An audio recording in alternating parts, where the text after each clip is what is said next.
And we're live. So, welcome everybody to yet another live interview show with Become a Fearless Father. And today, I'm accompanied by Scott Maxfield. Scott, thank you so much for taking the time for hopping on. I know you're at work, so I always appreciate when people take that, half an hour to an hour for me and our audience to share all their golden nuggets. So, thank you.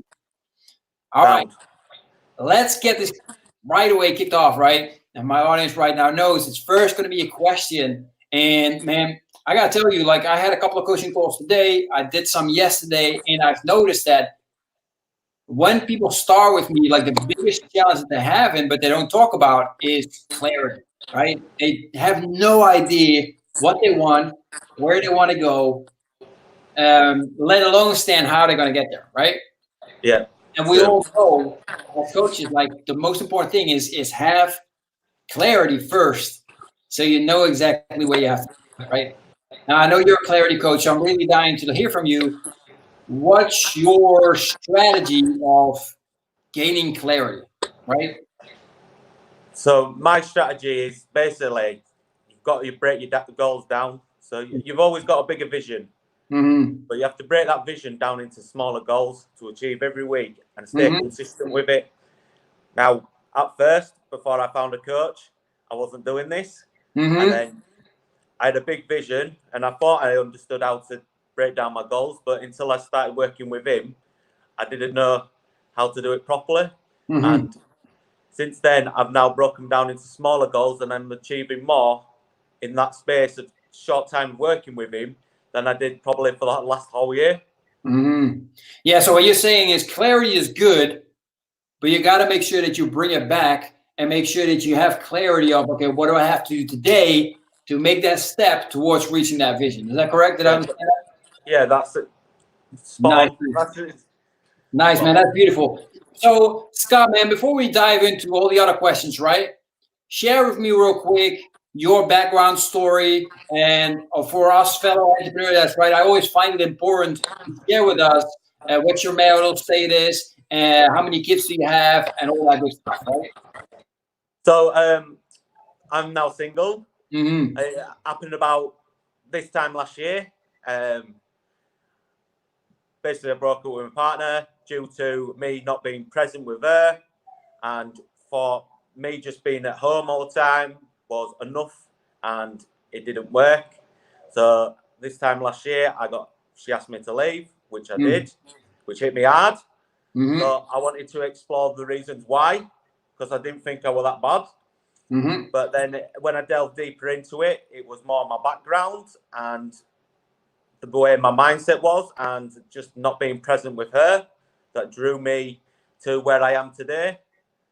And over that period, I've come to become a coach myself, because it helped me so much that I wanted to share with others what I had learned and how it can, working with a coach, you can improve your life. And I would not I would not be without my own coach today.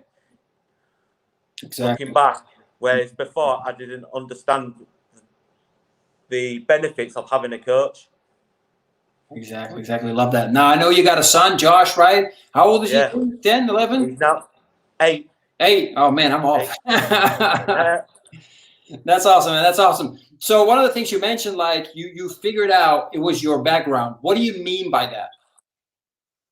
so what I mean is like how I grew up.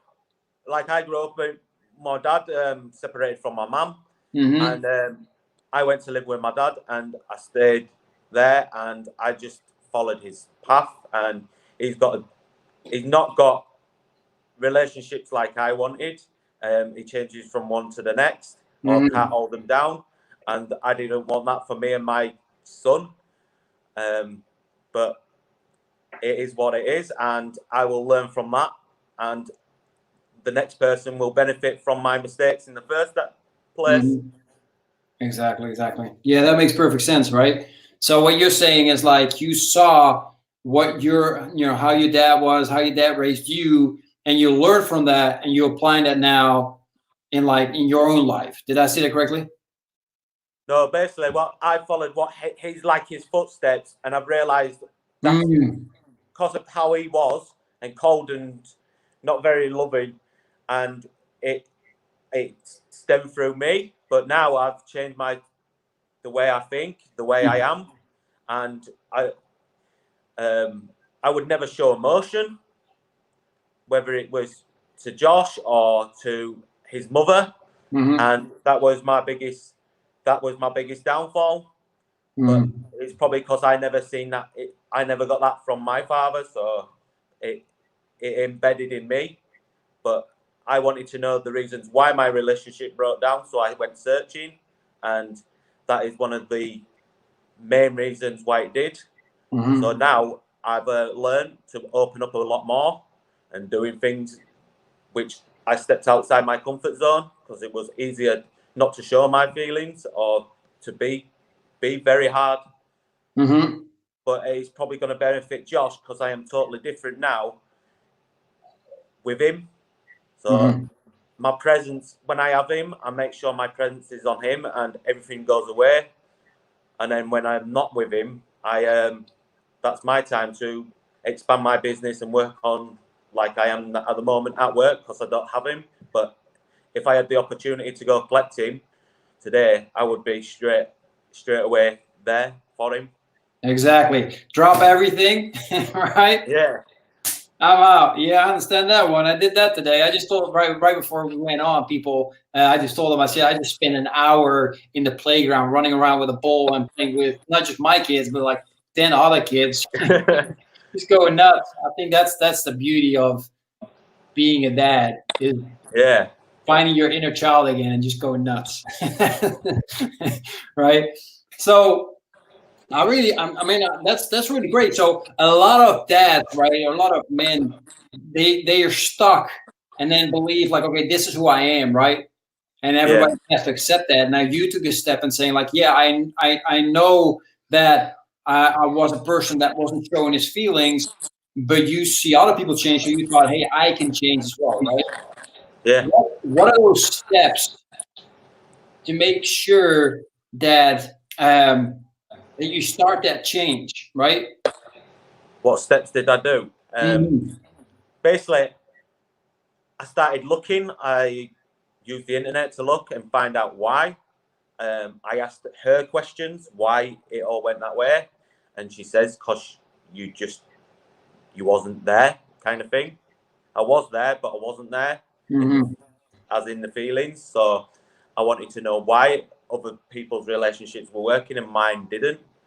So I dug deeper and I realized that I was stuck in a place where what I saw as a child, I believe was right, but it wasn't, because it didn't lead to where I wanted my life to be. So I realized that to make a change, I started reading. I probably have never picked a book up since I left school. And I realized that by reading and even relationship books on children, the way you speak to somebody, it's helped me a lot to gain clarity. And I realized that these were my mistakes. So how do I improve that even more? So I went looking and I found that coaching helps. So I went and found a coach and I worked with them and realized that's when I started to realize that it was my past or the way I've been brought up that allowed me to express myself more. At first, I found it really, really challenging. So I was like, this isn't for me, but do I really want to go back to where I was before? And it all happened again. So I said, no, this is the time where you've got to, if I want something, it's never comfortable if you want something that much. So I dug deeper and deeper, and then eventually I started opening up a bit more. And the more I talk to people, the more information I get from them, and realize that by even just generally talking to people, you gain more information. And it's helped me so much to improve my own life and even improve my life with my son. Yeah. So now all my focus is on him because at the moment I don't have a relationship and I'm not interested at the moment. I want to get my own mind straight and get to my best, and then I can focus on something else. Mm-hmm. So Yeah, that's where absolutely. I'm at today. Sorry, that's still trying to catch my breath. Man, that's really beautiful. That's really very important, right? So you're really trying to focus on yourself, and then all the time that you're with Josh, you're absolutely 100% on Josh, right? So as a single dad, because these are the things I actually have a lot of single dads that follow me. I actually have a couple of single dads that are clients of mine. However, never ask a question like, what are the biggest challenges of a single dad? I find the biggest challenge is when, like all kids, they can annoy you. Okay. And when you've got two parents, you can go to your mother. Yeah. But when it's just you and him, you've got to like really either hold it in, go out the door and scream or something. But it's trying to see it from his point of view, and trying to just, I've got to work on not losing my rag with him. You know what I mean? Start shouting at him, and that's the hardest thing I find. Whereas if there's two of you, you can say, "Go see your mother," if he's winding you up, and that is one of my biggest challenges because I have him every weekend, and I as much as I can during the week, but he stays at his mother's.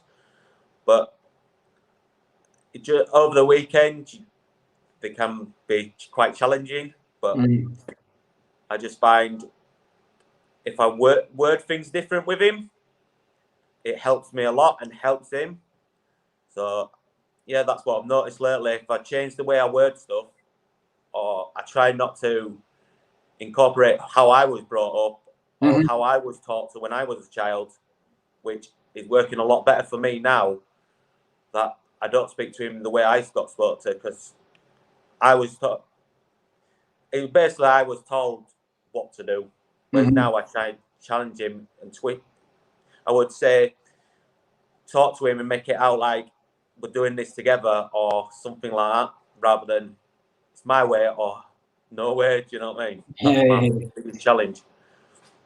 I like that. My way or the highway. Yeah. He's too young for the highway, people. So yeah, man, that's really good. And I was wondering about that, right? Because then, yeah, as a married couple, as partners, right? You can say like, oh yeah, be with your mom for a second, just give you a chance to catch your breath, right? You don't have that, so that's definitely a challenge. So how do you deal then with? Because I'm wondering this as well, and I'm sorry I'm asking all these questions about that because, as I said, I have no idea about this area. How do you make sure that you still communicate in such a way that it's beneficial for both yourself and Josh with your ex-partner to make sure that, because both of you are still raising Josh, right? So how do you make sure that you communicate in such a way that you can both raise Josh the best way possible? So for me, yeah, fair enough. Our relationship didn't work. That's not Josh's fault. So I can't start screaming and shouting at his mother just because she ended it. And end of the day, he doesn't need to see that because he just doesn't, does he? In my eyes, he didn't make that choice. But sometimes it's better if you both separate. And for the environment in the house, must have been not very good. He has, whereas deep down, I never thought we argued. But it wasn't until I was sat in a mobile phone shop with Josh and he decided to tell the girl my life story and said, basically, my mum and dad argued all the time and now he's single and all that. I went, all right, so there you go. Someone's different perspective that was from him living in the house. So, but he seems happy enough. We get on. I talked to her regarding Josh, but I don't talk to her regarding me and her. That is done. So that part of it is what's the point? Because he doesn't want to see his own. End of the day, we're still his mum and dad, aren't we? So Yeah. He's not going to want to see us arguing all the time. So it's best off if I keep my feelings inside regarding that issue and just focus on him and bring him up to understand that you've got to respect people as well. Because if he sees me treating a woman and shouting and thingy, he's going to, like anybody, he's going to think that's right. Mm-hmm. And that's not what I want for him. Exactly. So in regards to Josh, right? How did that transition go for him? Now all of a sudden having, you know, his parents being separated. How I've never really asked him, but I tried to keep, by me having him every single weekend was just to make sure he knew I was there. Mm-hmm. And if he only has to, like I said, shout, and then I'll drop. If he says to me, come and get me today, Dad, I'd come and get him. Because he's my son, and he means the most to me at the moment. Well, he will always mean most to me, but all my time at the moment is focused on him, and I just wanted to make sure he was happy. And I told him I'd always be around. All I am is at the end of a phone if you ever need me and I'm not in sight. And we've just kept a civil relationship between me and his mum, so just to keep him happy. Exactly. Yeah, that's beautiful. I like that, especially where you focus that on Josh, right? And then him not asking or talking about it or acting up, that means that he's pretty cool with it and he understands. So he must have had some understanding, and somebody must have explained to him exactly how it worked, which, you know, was either you or your wife or both of you. So that's really good. And I think, yeah, it's absolutely very important that you communicate still in a civil way. First thing I had in my mind was like, it kind of sounds like now you got like a business relationship, right? And I'm not saying that your son is a business, but it's kind of like, okay, we'll talk on a more like professional level, right? Instead of like a personal, emotional level. It's just like, okay, let's keep this business like, how are we going to do this? How are we going to deal with that? And we'll get it. That is exactly how I've got it pretty much down to the T. So I will not talk to her about anything else unless it's to do with him. Because that's me just trying to keep my feelings. I know it's been a year on. And yeah, don't get me wrong, it's now a lot easier because as time passes, everything gets a lot easier the more you do it. At first, I did struggle with it. It did. But I've just kept a lid on it because end of the day, he doesn't need to see it. And it was my behaviour and my actions that caused it. So it's not like one of us went out and strayed. You know what I mean? It would just come to the point where I wasn't turning up, if you want to. Exactly. No, absolutely. And I appreciate you sharing this so freely because, those kind of things are not very easy to share with everybody. So I really appreciate that. So we got a couple of minutes still left. And I always want to know, what is like what I call the biggest golden nugget that you can share with our fellow entrepreneur dads that will really help them in either their business or their life or with themselves or whatever you feel like sharing? My biggest thing was I was stuck in life and I didn't know until it come to a point, but I think I did know in a way, but I just didn't want to change it, or I didn't find the right, should I say, vehicle or someone to help me basically from where I was when I was stuck. And I left it so long that if I just knew when she was first ever told me that there was help out there, that might have changed the game. And that is my biggest thing, I reckon, is if everyone knows when they're stuck. Maybe don't see it too much, but you'll get the same conversations coming up between you and your partner. And I think that's when you know you're stuck. There's a sticking point. So you just need to look for that extra push from somebody who can help you. Is that can we say that that's a man thing, that us men, we have difficulty with asking other people for help, or is that too black and white? No, that was me. I would never ask until I come on this journey, and I come to the point where I couldn't go back. There were no going back. I always thought there was a chance to going back, but she put it in an example. Here's for you: it's like an elastic band. Once it snaps, yeah, what it's done. It's broken. Yeah, It's broken, and that was what she said. And I knew it. That were the end. And she said once I asked her that after that question, she fired. I says, "How long's this been going on?" She went, "Been telling you for 2 years." Yeah. So yeah, exactly. She said, "You didn't listen for 2 years." Wow. Yeah, that's what my coach would call get slapped in the face with a cold fish. Yeah. So, I hear that one. So, what were some of the things that you did for you personally to start regaining your confidence, start regaining your feeling of self-worth? Self-worth. My self-worth, I started going back to the gym. That was one of the biggest things. So basically 6 months into what happened with us, after splitting up, it come to June, she gave me that thing, and I think I used the gym to distract my mind a bit more after she told me that, and I've kept at it, and I ended up losing about 2 stone since June last year, and I just stuck at it. I did little steps in the gym by just even turning up, staying there for about 45 minutes initially, just doing my own thing and not just getting into a routine. And don't get me wrong, it was hard at first, but I found a way of making it easier for me.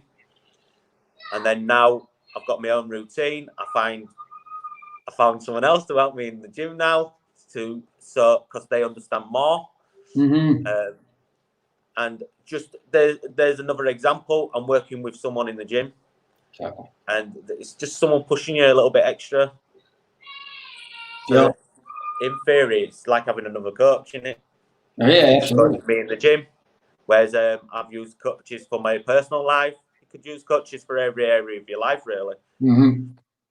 Yeah, absolutely. I love my health coach. I mean, you just send me a message, "I love you, bro," and I wrote, the only thing I said back is, "I love you too." I mean, do you get that bond, right? With somebody helps you so much that it improves your life. You're like, man, that's freaking fantastic, right? But yeah, you're absolutely right, man. You got to go over that point of then getting to like, look, I got to make changes, right? And you found the pain so hard in regards to the pleasure that you get from that you start making that switch, which is absolutely beautiful. I like that. Look, man, Scott, I know we have your website, which looks absolutely fantastic. So I highly recommend people to check this out. His website is in the comment section, so you can check him out. What are other good ways, Scott, to get in contact with you, to ask you questions? I mean, your story, I mean, it's not a fun story, but it's a beautiful story that you went through your darkest times, and you know, you're building yourself up now as a single dad, and how you show up for your son is absolutely commendable. I mean, I absolutely love it. That's why I wanted you on the show, right? What are other ways to get in contact with you so people can ask you questions, connect with you, maybe get some advice from you? I'm on Instagram as Scott G Maxfield. I'm on Facebook as Scott Maxfield. I'm even on LinkedIn, but I only use that now and again. That's more. But definitely on Scott G Maxfield on Instagram, and you can, and on Facebook too. I'm on there, and obviously you can. There you go. You've got my website up there. Yep. Got to make sure we share that. Perfect. All right, that's absolutely fantastic. Scott, thank you so much again for taking the time, right? People, again, you're listening to this, man, if you appreciated Scott for sharing his golden nuggets with you and his story and being so vulnerable sharing this, if you know where he came from and if you know who this guy is or was as a person, this is this is brave stuff. So show him some love. Make sure you hit that heart button, right? Also, if you know some single dads or dads that are married but that are really struggling, right? Make sure you share this interview with them so they can get in contact with Scott, because Scott's got some insight on this stuff that can, you know, either save your marriage or save your soul before, you know, you find some new partners, right? Again, website is in the description. Make sure you check that out. I checked it out. It's a beautiful website. He exactly explains who he is, where he came from, what he's doing, and how he can help you. So make sure you check that out. Scott, again, thank you so much for being on. Everybody else, thank you for watching this. And I'm looking forward to seeing everybody on the next live interview show with Become a Fearless Father. Take care. Bye, everyone.